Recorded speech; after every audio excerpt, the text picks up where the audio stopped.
Everyone, আসসালামু আলাইকুম। SB কিচেনে সবাইকে স্বাগত। আজকে আমি খুবই সুস্বাদু একটা মাছের রেসিপি নিয়ে হাজির হলাম। আজকে রেসিপিটির নাম হচ্ছে যে রুই মাছের কালিয়া। এটা রান্না করা অসম্ভব সহজ।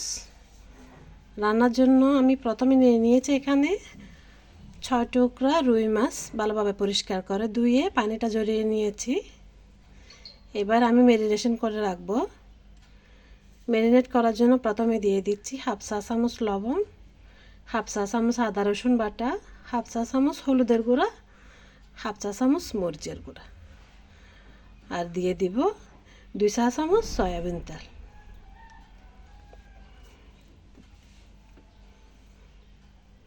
সয়াবিন তেল দেওয়ার পর এবার আমি হাত দিয়ে ভালোভাবে সবগুলা মশলা মাছের সাথে ভালোভাবে মিশিয়ে নিব।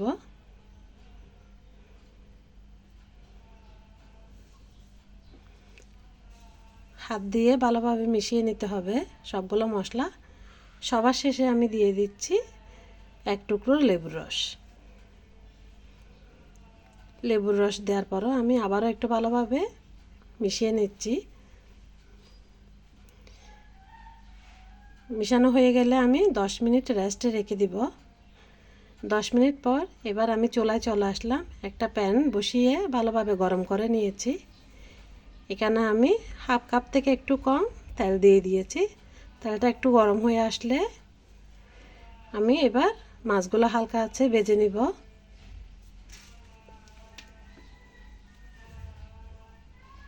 এবার আমি সবগুলো মাছ একটা একটা করে তেলের মধ্যে দিয়ে দিচ্ছি। কিছুক্ষণ ভাজার পর এবার আমি হালকা হাতে মাছগুলো আস্তে আস্তে উল্টিয়ে দিচ্ছি। দেখেন, মাছ কিন্তু বেশি ভাজলে হবে না, হালকা করে ভেজে নিতে হবে মাছগুলা, রান্নার সময় যেন ভেঙে না যায়।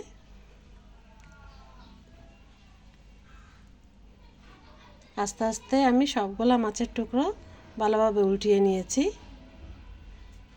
এবার এই পাশটাও হালকা একটু ভাজা হয়ে গেলে তারপরে আমি নামিয়ে নেব। 3-4 মিনিট ভাজার পর এ পর্যায়ে আমি মাছগুলো উঠিয়ে নিচ্ছি তেল থেকে।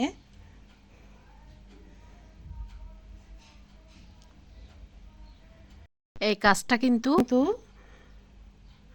খুবই সাবধানের সাথে করতে হবে।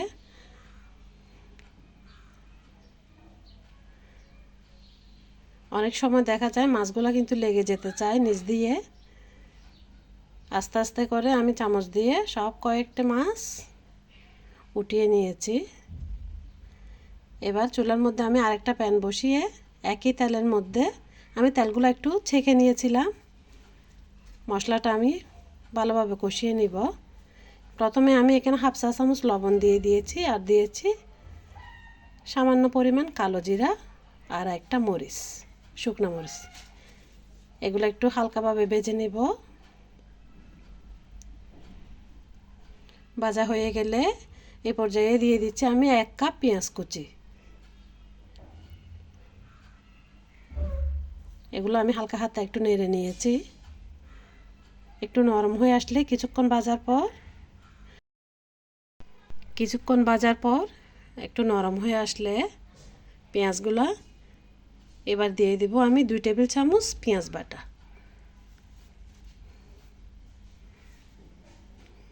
পেঁয়াজ বাটা দেওয়ার পর আবারও একটু আমি চামচ দিয়ে নেড়ে নিচ্ছি, হালকা যেন কষে যায় পেঁয়াজগুলা।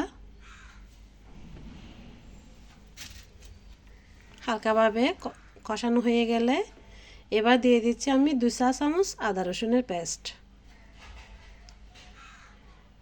এগুলো দিয়েও আমি কিছুক্ষণ কষিয়ে নিব। নেড়ে চেড়ে ভালোভাবে আমি কষিয়ে নিচ্ছি আদা রসুন এবং পেঁয়াজ। কিছুক্ষণ কষানোর পর এবার দিয়ে দিচ্ছি আমি শুকনো মশলা। এখানে হাফ চা চামচ দিয়ে দিলাম হলুদের গুঁড়া, আর দিয়ে দিচ্ছি 2 চা চামচ ধনিয়ার গুঁড়া, আর সবার শেষে দিয়ে দিচ্ছি এখানে 2 চা চামচ মরিচের গুঁড়া। এই রান্নাটা একটু মশলা বেশি হয় এই রান্নার মধ্যে। আমি কিন্তু খুবই কম পরিমাণে মশলা ব্যবহার করে আমি যেভাবে রান্নাটা বাসায় করে থাকি ঠিক একই রকমভাবে আপনাদের সাথে শেয়ার করেছি। শুকনো মশলাগুলো কিছুক্ষণ কষানোর পর এ পর্যায়ে দিয়ে দিচ্ছি আমি এখানে হাফ কাপ টক দই। দই দেওয়ার কিছুক্ষণ পরও এবার দিয়ে দিচ্ছি আমি 2 টেবিল চামচ বাদাম বাটা।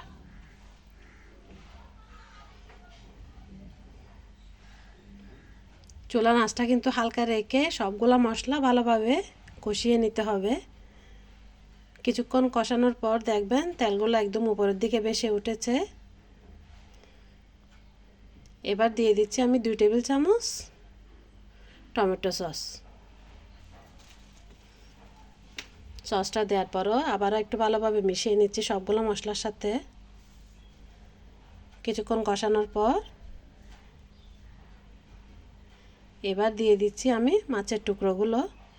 মশলার মধ্যে আমি একটা একটা মাছের টুকরো আলতো হাতে বসিয়ে নিচ্ছি।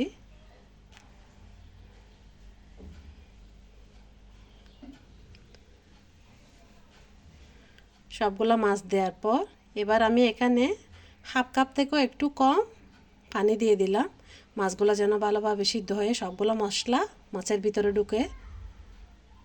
পানি দেওয়ার পর হালকা হাতে একটু নেড়ে চেড়ে আমি 4-5 মিনিটের জন্য ঢাকনা দিয়ে রান্না করে নিব মাছগুলা।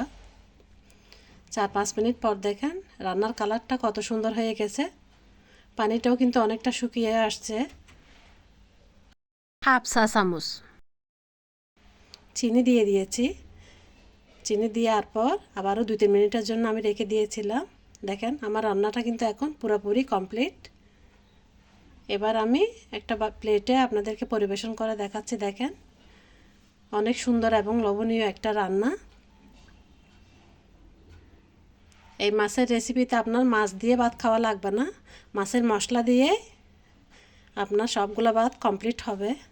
এই রান্নাটা যদি কারো একটুও ভালো লেগে থাকে প্লিজ আমার চ্যানেলে একটা লাইক, কমেন্ট এবং সাবস্ক্রাইব করে দেবেন।